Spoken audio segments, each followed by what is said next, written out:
450 millions d'euros de bénéfices pour Renault Financial Services. 2,2 milliards pour toute l'activité automobile. Sortez la calculatrice, chaque euro investi dans le financement rapporte 35% de plus que chaque euro investi dans la fabrication de voitures. Le constructeur centenaire gagne désormais plus d'argent en vous endettant qu'en vous vendant des véhicules. La LOA que vous signez n'est pas un achat, c'est un produit bancaire déguisé en capture. Voici comment fonctionne cette machine à cash. Renault gagne plus d'argent en vous endettant qu'en vous vendant des voitures. Votre LOA, c'est un piège financier camouflé en automobile. Les chiffres vont vous choquer. 450 millions d'euros pour la branche financière, contre seulement 2,2 milliards pour toute l'activité automobile, soit une marge opérationnelle de 6,5% dans la finance, contre 4,8% dans l'automobile. Cette révolution silencieuse, vous la vivez sans le savoir. Quand vous signez votre contrat de LOA chez Renault, vous pensez acheter une voiture? Détrompez-vous. Vous souscrivez à un produit financier masqué en automobile. Et cette transformation n'est pas un hasard. C'est une stratégie délibérée face à l'effondrement des marges industrielles provoquées par les diktats de Bruxelles. Regardons les chiffres bruts de Renault Group selon leur rapport financier officiel 2023. L'activité automobile génère 45,8 milliards d'euros de chiffre d'affaires pour un résultat opérationnel de 2,2 milliards. Calculatrice en main, 4,8% de marge opérationnelle. Pas terrible pour une industrie centenaire. En face,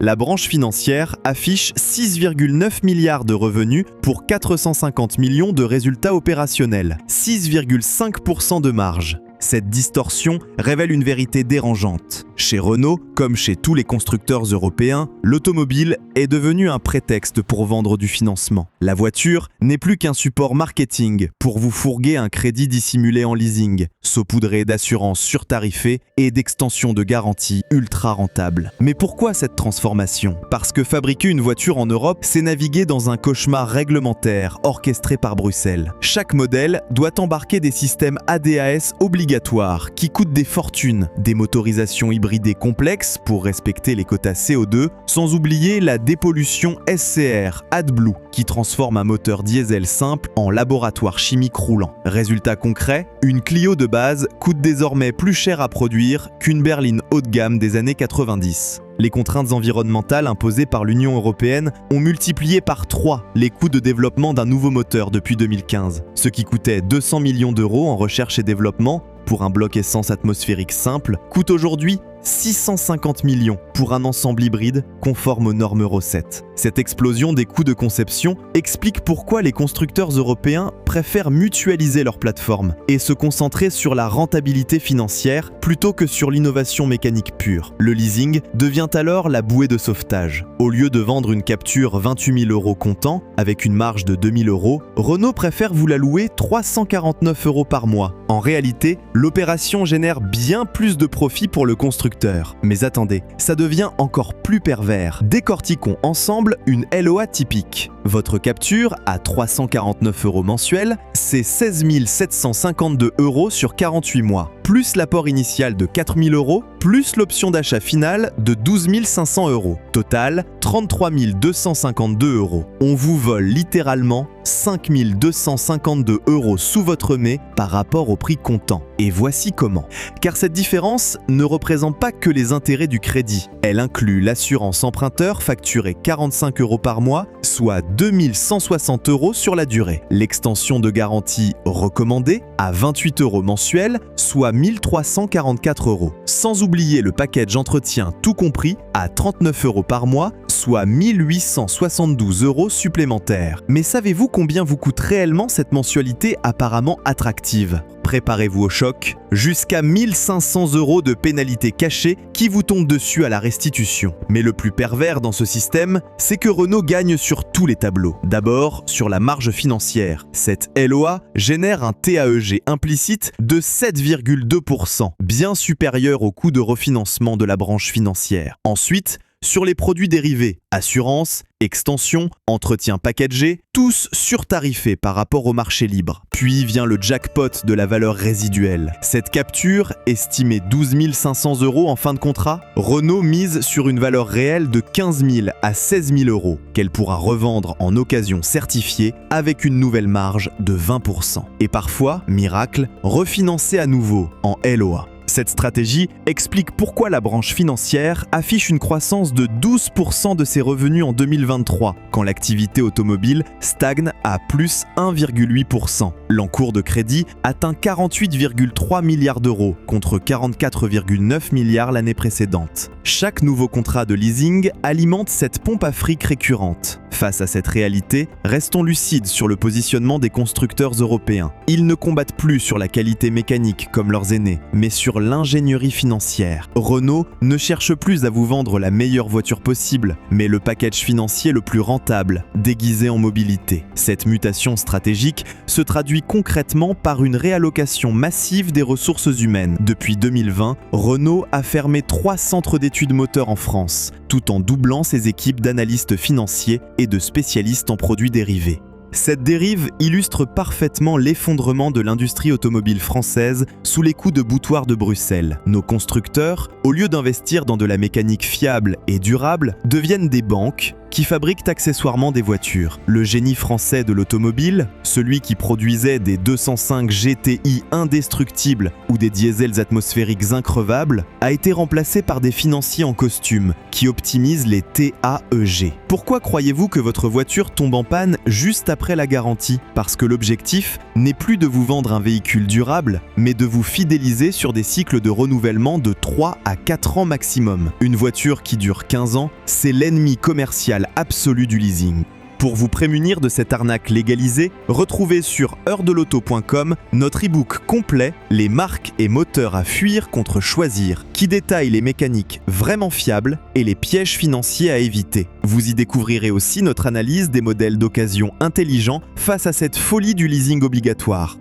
Cette transformation de Renault en banque qui produit des voitures révèle aussi la soumission complète de nos constructeurs aux oukases européens. Plutôt que de défendre une industrie automobile souveraine, capable de produire des véhicules simples et abordables, ils préfèrent s'adapter en devenant des usuriers camouflés. L'Europe nous impose des normes CO2 délirantes? Nos constructeurs répondent en complexifiant leurs moteurs et en répercutant le surcoût via du leasing. Bruxelles exige des équipements électroniques surtarifés? Renault les intègre et vous les fait financer sur 48 mois. La Commission européenne favorise les chinoiseries électriques? Nos marques nationales se sabordent en vendant des hybrides gadgets financés à crédit. Concrètement, voici ce qui se passe dans les bureaux de Renault. Des moteurs poubelles vendus comme révolutionnaires. Le 1,3 litre TCE Renault Mercedes, un concentré de panne programmée. Sur le papier, c'est formidable. Moins de CO2, plus de couple, consommation réduite en cycle d'homologation. Dans la réalité, un moulin ultra sollicité bourré d'électronique. Avec turbo, injection directe, distribution variable, dépollution renforcée, fiabilité à long terme douteuse, coût d'entretien élevé, sensibilité au carburant dégradé. Mais peu importe, en leasing, la complexité devient un avantage commercial. Elle justifie les extensions de garantie surtarifées et le package entretien obligatoire. Ce moteur 1,3 litre TCE cumule déjà plus de pannes récurrentes en 3 ans d'exploitation que l'ancien 1,6 litre atmosphérique en 15 ans de carrière. Chaîne de distribution qui se détend prématurément, injecteur haute pression qui se colmate, turbo qui fuit, calculateur moteur qui disjoncte, la panoplie complète de l'obsolescence programmée high-tech. Même logique pour les hybridations de complaisance. Cette Clio e-tech que Renault vous pousse en LOA combine un moteur essence, 2 moteurs électriques, une batterie, une boîte automatique sans embrayage et une électronique de gestion labyrinthique. Techniquement fascinant, commercialement juteux, mécaniquement, on verra dans le temps. L'automobile française d'avant 2010 produisait des mécaniques rustiques mais efficaces. Le diesel 1,9 litre DCI de Renault, distribution par chaîne, pas de FAP, injection indirecte, fiabilité légendaire. Aujourd'hui, le remplaçant 1,5 litre DCI embarque FAP, SCR, EGR, injecteur piezo, double turbocompression et tombe en panne 3 fois plus souvent. Mais il rapporte 3 fois plus en leasing grâce au contrat d'entretien obligatoire. Cette évolution n'est pas un progrès technique, c'est une régression organisée au profit des marges financières. Nos constructeurs ont abdiqué leur mission industrielle pour devenir des intermédiaires financiers spécialisés dans l'obsolescence programmée. Et maintenant, la vérité que Renault ne ne veut pas que vous sachiez. Regardez les résultats trimestriels de la branche financière. Plus 15% de nouveaux contrats, plus 22% sur les extensions de garantie, plus 18% sur les packages. Pendant ce temps, la satisfaction client réelle s'effondre. Panne récurrente, coûts cachés, dépendance totale au réseau officiel. Mais qu'importe, le client mécontent renouvelle quand même son leasing,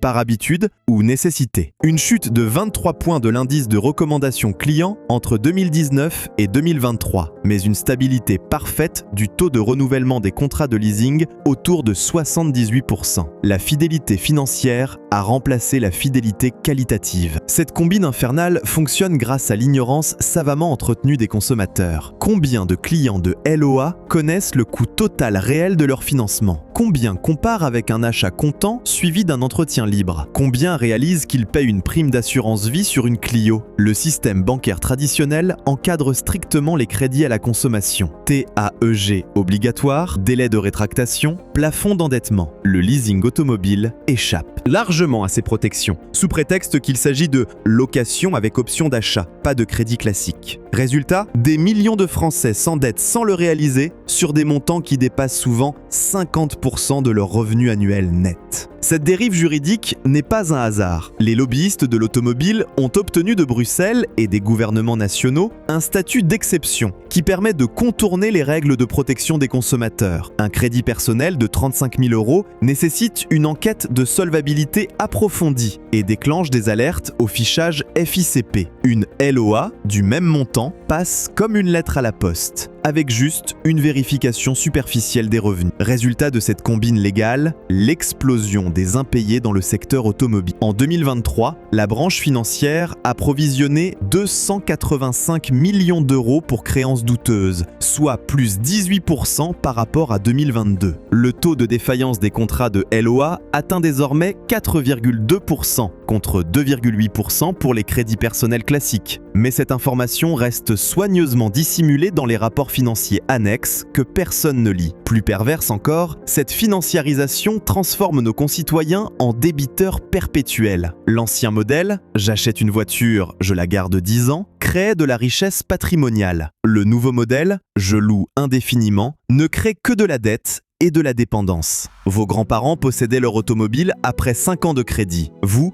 ne posséderez jamais rien et paierez toute votre vie. Cette prolétarisation rampante profite aux détenteurs de capitaux internationaux qui financent ces opérations. Les fonds d'investissement anglo-saxons et les banques allemandes qui refinancent la branche. Pendant que vous trimez pour payer vos 349 € mensuels, BlackRock et Deutsche Bank encaissent tranquillement leurs intérêts. La géopolitique de cette transformation révèle aussi ses enjeux cachés. En poussant les constructeurs européens vers la financiarisation, les institutions européennes les détournent de l'investissement industriel. Résultat, nos usines ferment, notre savoir-faire s'évapore et nous devenons dépendants de la technologie chinoise ou coréenne pour les composants critiques. Regardez l'évolution des effectifs de Renault. Moins 12% d'emplois industriels en France depuis 2020, mais plus 25% d'emplois dans les services financiers, majoritairement délocalisés en Europe de l'Est pour optimiser les coûts. Cette substitution détruit notre base productive au profit d'activités parasitaires qui n'apportent aucune valeur ajoutée réelle à l'économie française. La résistance individuelle devient un acte patriotique. Refuser le leasing, c'est refuser de financer sa propre dépossession. Acheter d'occasion et entretenir librement, c'est préserver son autonomie face aux oligopoles financiarisés. Conserver longtemps ses véhicules, c'est retrouver la logique patrimoniale de nos aînés. Cette résistance économique passe aussi par l'information et la transmission. Expliquez à vos enfants pourquoi une voiture payée comptant et gardée 15 ans coûte 3 fois moins cher qu'une succession de LOA. Montrez-leur les calculs réels, pas les mensualités trompeuses. Enseignez-leur la mécanique de base pour qu'ils ne dépendent pas exclusivement du réseau officiel, surtarifé. L'avenir de l'automobile française se joue maintenant. Soit nous continuons de subir cette financiarisation mortifère qui transforme nos constructeurs en banques et nos concitoyens en débiteurs perpétuels, soit nous retrouvons la voie de l'industrie automobile souveraine, capable de produire des véhicules durables et abordables pour les classes moyennes françaises. Cette reconquête industrielle nécessitera des choix politiques courageux, sortie des normes européennes délirantes, protection douanière contre le dumping chinois, soutien à la recherche française plutôt qu'aux services financiers délocalisés. Mais elle nécessitera surtout des choix individuels éclairés, boycott du leasing prédateur et retour aux fondamentaux de l'automobile rationnelle. Car au final, cette transformation de Renault en banque dissimulée ne constitue qu'un symptôme d'une maladie plus profonde, l'abandon progressif de notre souveraineté industrielle au profit d'un capitalisme financier mondialisé qui se nourrit de notre endettement et de notre dépendance. L'automobile n'est que le laboratoire de cette mutation anthropologique qui transforme les citoyens propriétaires en consommateurs locataires.